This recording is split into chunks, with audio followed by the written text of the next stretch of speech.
Hey everyone, Coach Lori here with another episode of Conversations with Courageous Cancer Warriors. And today we have a very special guest. We have Sabrina Runbeck, who is a cardiothoracic surgical physician assistant, a public health practitioner, and a peak performance coach, keynote speaker, who helps empower ambitious young professionals in the healthcare industry. Sabrina, thank you so much for being here today.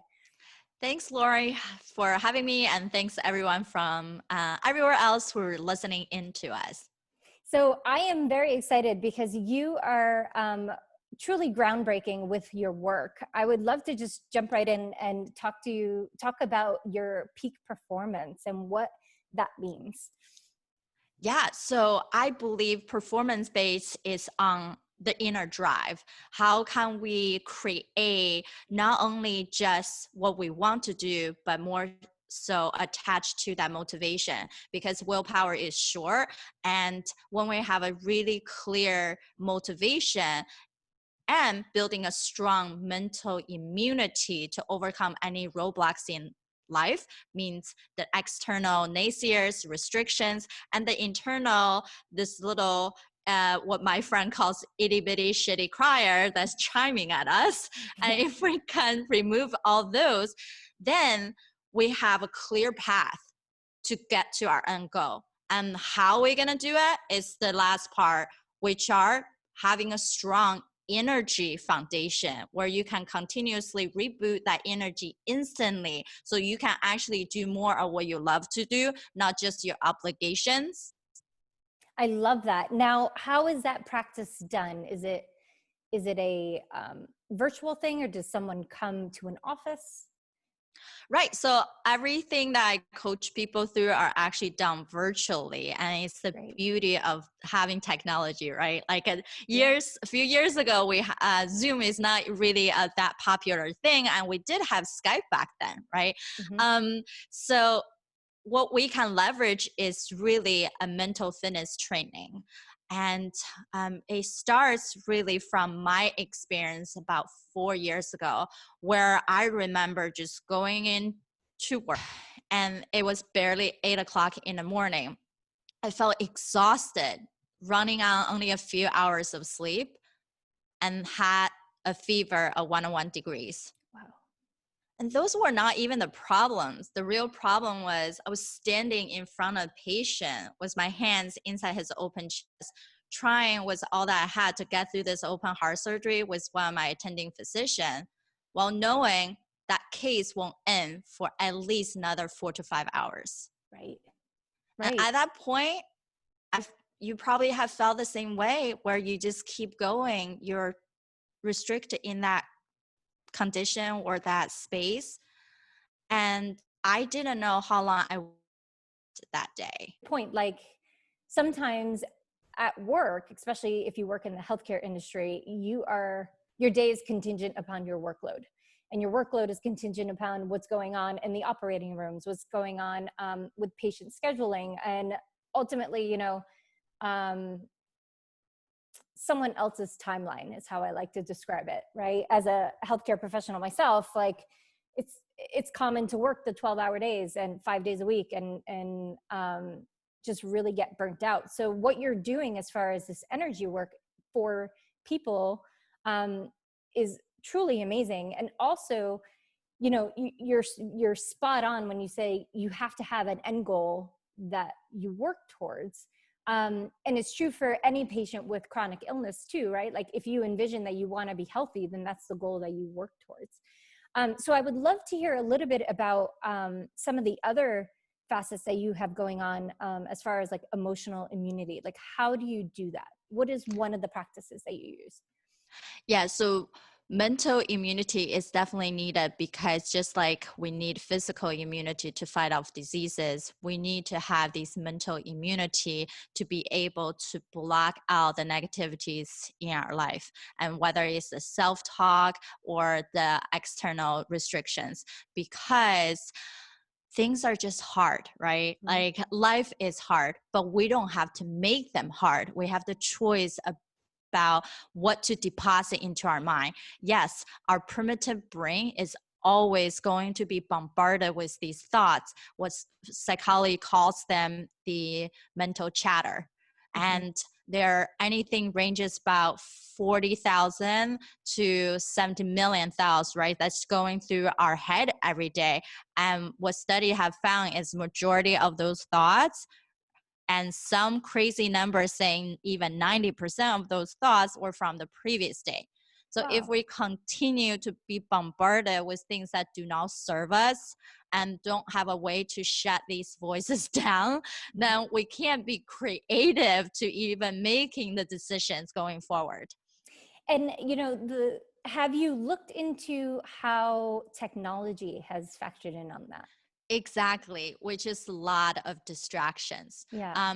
And one of my mentor, Jim Cook, he teaches on how to really increase your brain capacity, because the concept of you can't teach an old dog new tricks is so flawed, because we have the capacity to learn, to grow. It takes time, and it takes these smaller actions plus energy, and that creates a significant outcome.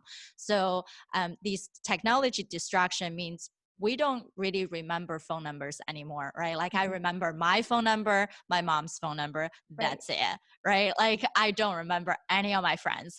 Same thing, because we rely on everything on our technology. And I cannot live without Google Calendar. If things are not scheduled, it's not going to be done.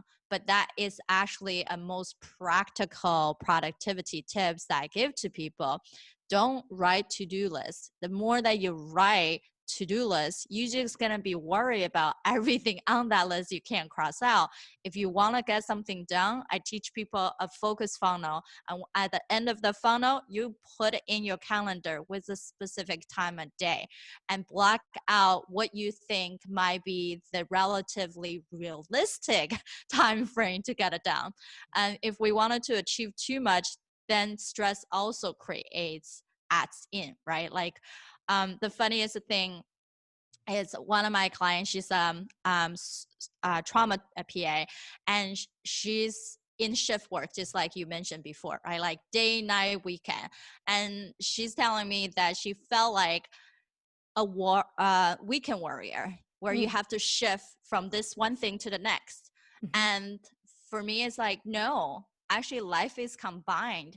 You just need to first create that energy block where it's your most focused time to jumpstart your day, whether it's the first thing you wake up or after breakfast, whatever that is. I found out that hour for her. So now she's actually able to do her meditation, read up on more researches on this general surgery summit that she wants to put together for this like one niche in trauma. And she actually allowed herself to have these little tea breaks that she liked to have while she's at work to give her that little push of energy. Then she can finish the rest of her day without feeling like she's constantly playing catch up. Yeah. I mean, I live by my Google Calendar, and if it's not in my calendar, like you said, I don't remember. And if I don't get to a task that day, then I just shift it to another day, right? So it's a constant revolving to-do list that's not on paper. And that's, yeah, I can't speak enough to that. It's actually brilliant. Now, what else? Now you're up to a lot of stuff. Let's just admit it. You have so many great things going on. You mentioned that you have a podcast that's launching July 1st. Do you want to talk a little bit about that? Yes, and thanks for the opportunity. I really truly believe in, for all of us healthcare professionals, we can be both powerhouses in our career and passionate people in life. So I'm creating a new podcast called Powerful and Passionate Healthcare Professionals podcast. And it's focusing really on a holistic way. Now, I'm coming from that mental immunity aspect to become more powerful and to be more productive as a leader in our healthcare. But there are so many other aspects we have to tap into, that including how do we maintain our physical fitness despite how busy we are. If we don't even have our basic asset, where are we going in life? Yeah. And for all the healthpreneurs out there, like yourself, like me, and people run their own private practice, or let's say infusion clinic, all that, just word by mouth is not going to be enough. We need to leverage our technology to grow. And that can be multifaceted of things, including social media marketing, content creation, or speaking.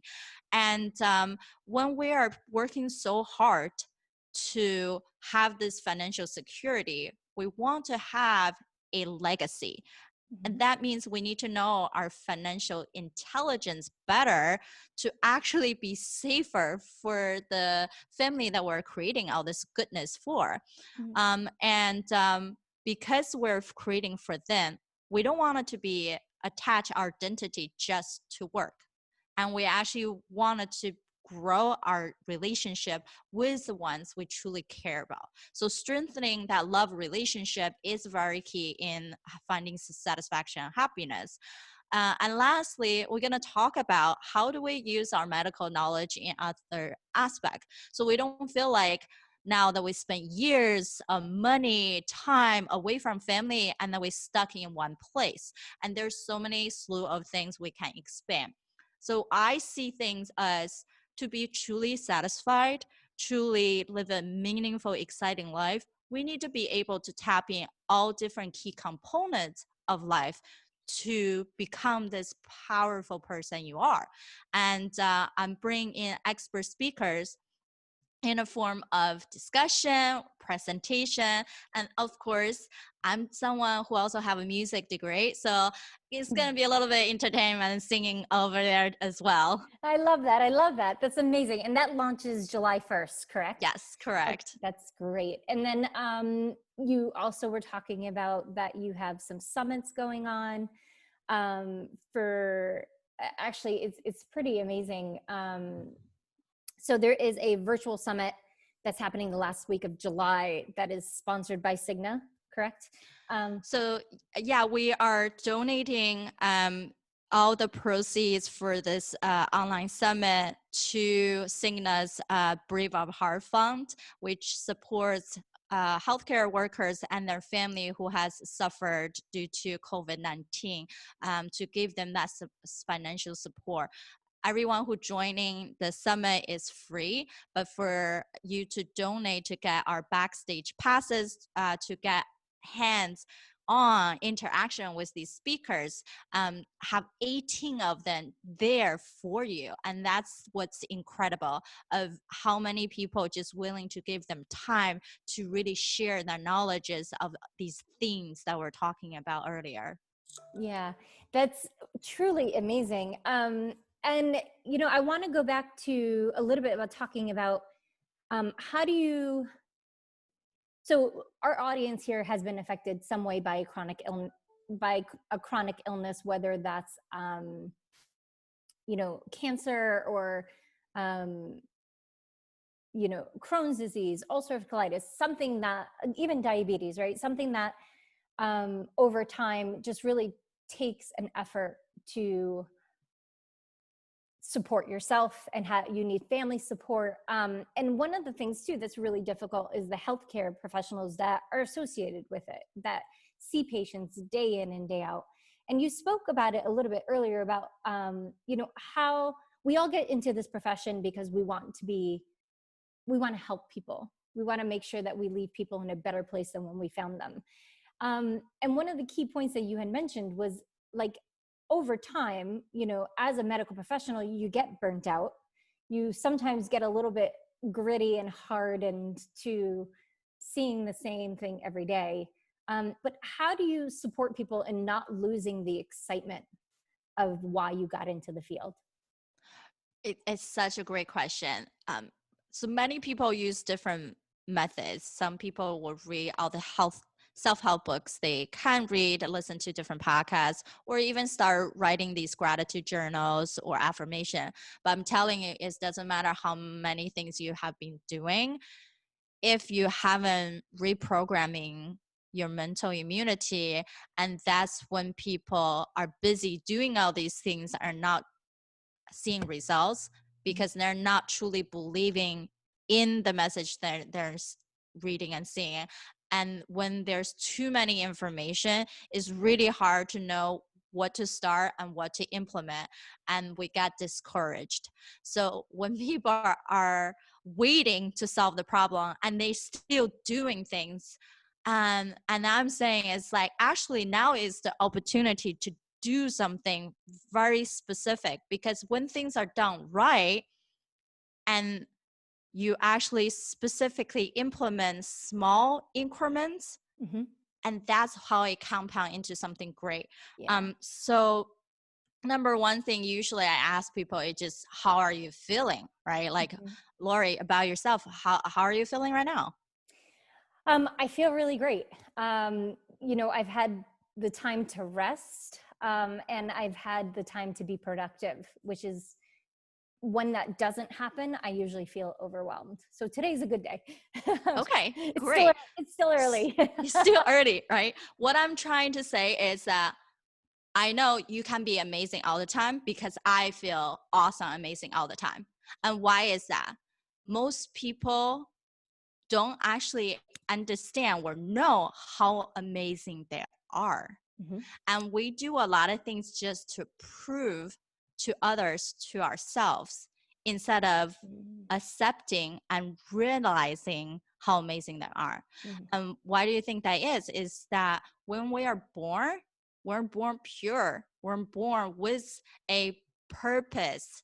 But as we grow up, the restrictions comes in, so everything got boxed in to us by society, by our parents, by our next door neighbor, and we start adapting different beliefs that are not necessarily true, right? And then study has been shown that probably 80% of people don't really know how awesome they are. And that's a huge amount of numbers, right? Like, it would be great to be in that top 20%, and we want more people to go in there, right?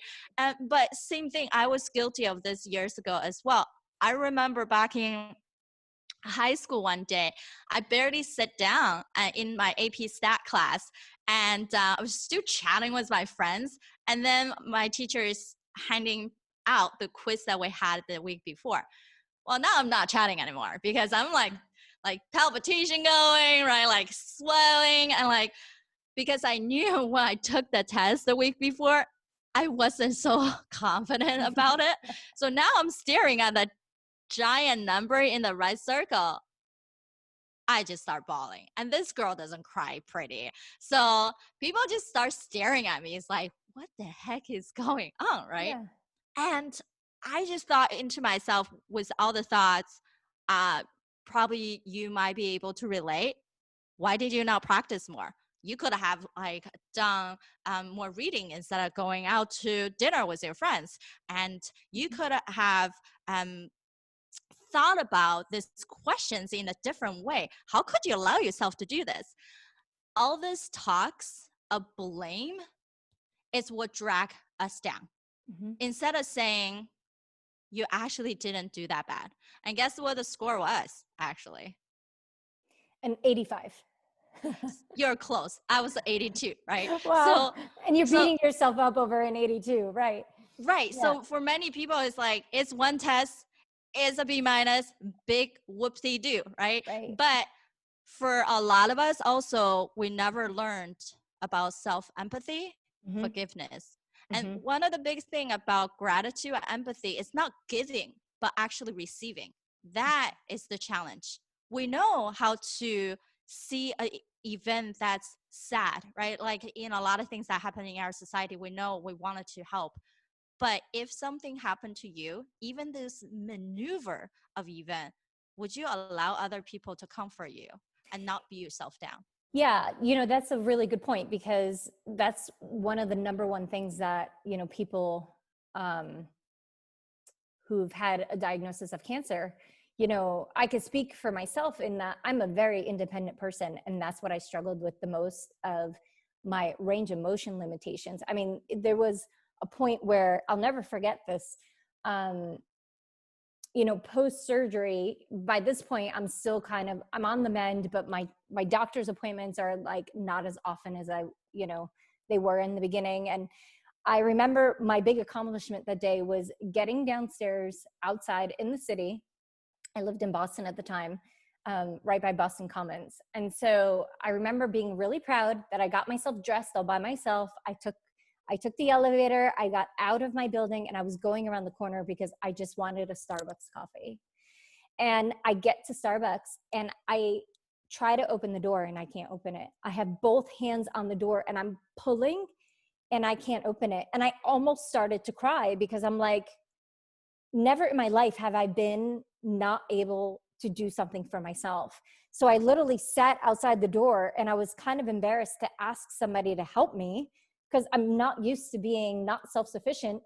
And this guy came by me, kind of looked at me like, why the hell are you standing here? Not realizing I couldn't open that door by myself. And he let me in and I never really had to tell anybody. But it was one of those defining moments for me that I'm like, okay, I really need to like allow people in and allow people to support me and be okay with it, because this is not going to be the last time that that happens to me. And it took something. So I agree with you 100% that especially when you're in a profession like medicine, like everybody's worked really hard to get to where they are. We've all studied very hard. We want to be the best at it. And we know that our practice, our daily achievements can really compromise a life. Like there's no wiggle room, right? We become perfectionists in our thought processes that it's difficult for us to let go of the reins. So, you know, what you're saying is so valuable and so important that you need to allow people to be a contribution to you. 100%. Exactly, because when we cannot build what I call a army of walking ambassadors, then you're on the island. Yeah. And when you're alone on the island, it's very difficult. And sometimes that island is what you created when we feel like no one understands us. We're working so hard for our family, but they are not supporting us because we're taking calls, because some emergency come up, because I can't even just leave on time to go home to meet up with my friends for workout, right? And exactly is that pattern is that we understand the suffering, but do we really need to push ourselves into that extreme to actually know how long you can hold on to things? Or can we take control back into our life so we can pivot into more of a positive intelligence, the happier way of living?